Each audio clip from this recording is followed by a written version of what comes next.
Hello guys, welcome back to my channel. তো দেখো, সকালে উঠেই জুতা মোজা পরে ফেললাম। কথায় বলে না, মাঘে শীতে বলে বাঘে কাঁপে। তো সেই অবস্থা হয়েছে। কোনোদিনও টুপি পরিনি, আজকে টুপিটা পরে ফেললাম। আর কোথায় যাচ্ছি চলো দেখবে, সাথে থাকো, ভিডিওটা দেখতে থাকো। এখন বাজে 6টা আর আমি এখন যাচ্ছি মর্নিং ওয়াক করতে। আজকে খুব কুয়াশা পড়েছে, খুব ঠান্ডা, এর জন্য টুপিটা পরে নিলাম। তো চলো যাওয়া যাক, কেমন কুয়াশা পড়েছে তোমরা দেখতে পাবে। বাই। দেখো কেমন কুয়াশা পড়েছে,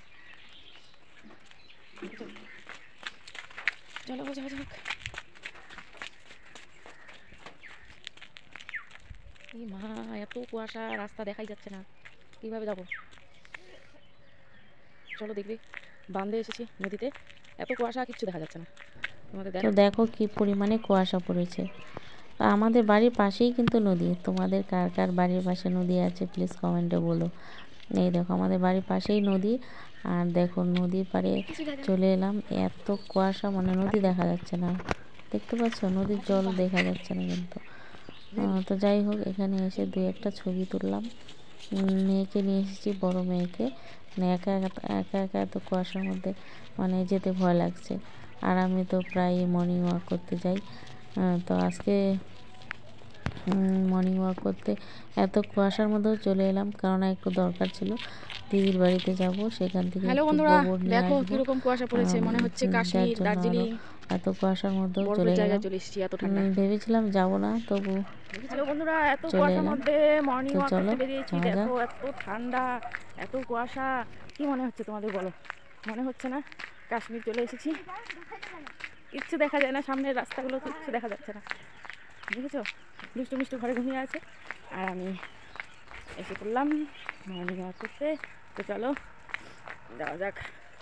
তো দেখো, দিদির বাড়ি চলে এলাম। এসে দেখি ওরা কেউ ঘুম থেকে উঠেনি। তো আমি এদিকে জামাইবাবু উঠেছে, উঠে গরু বার করে ফেলেছে। তো আমি এখান থেকেই কিছু গোবর নিয়ে নিলাম, ক্যারি ব্যাগে করে নিয়ে রেখে দিলাম। তো আমার আওয়াজ পেয়ে এদিকে কিন্তু বুনু উঠে পড়েছে।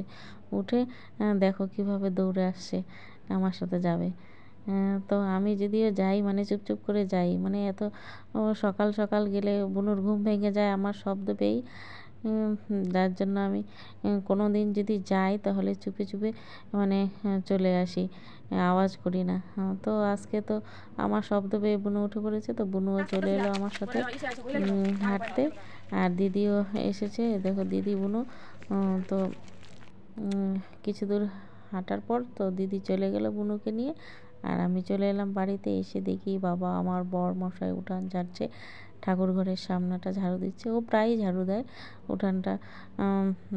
আমার যদি কোনো লেট হয়, মানে হেঁটে আসতে সকাল সকাল, তো এসে দেখি এদিকে দুষ্টু মিষ্টু উঠে পড়েছে। তা বলছে, মা আমাকে কেন নিয়ে যাওনি?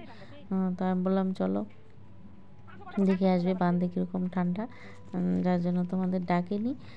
তো চলো। ওরা চলে এলো বান্ধে। এসে দুজনে কিছুক্ষণ দৌড়াদৌড়ি করলো, করে তারপরে একটু দেখলো নদীর পাড় কুয়াশা কীরকম পড়েছে দেখে। ওদেরকেও আমি, তোমরা আগের ভিডিওতে দেখেছো, সকাল সকাল ওদেরকেও নিয়ে যেতাম মর্নিং ওয়াক করতে। তো এখন ঠান্ডা প্রচুর পরিমাণে পড়ায়, এখন ওদেরকে নিয়ে যাই না, সর্দি কাশির ভয় লাগে। তো চলে এলাম বাড়িতে।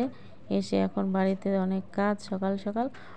তো কাজটা সেরে আমি এদিকে চলে এলাম রুটি ভাজতে। তো এদিকে চা হয়ে গেছে।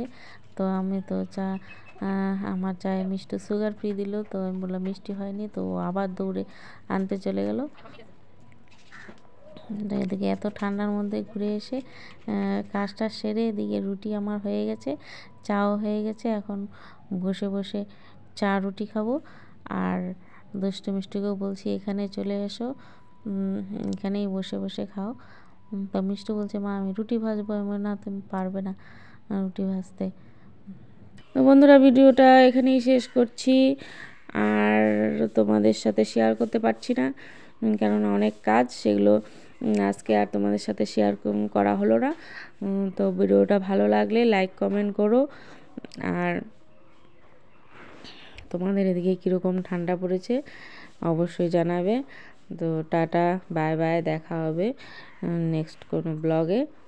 তো সবাই ভালো থাকো, সুস্থ থাকো, বাই।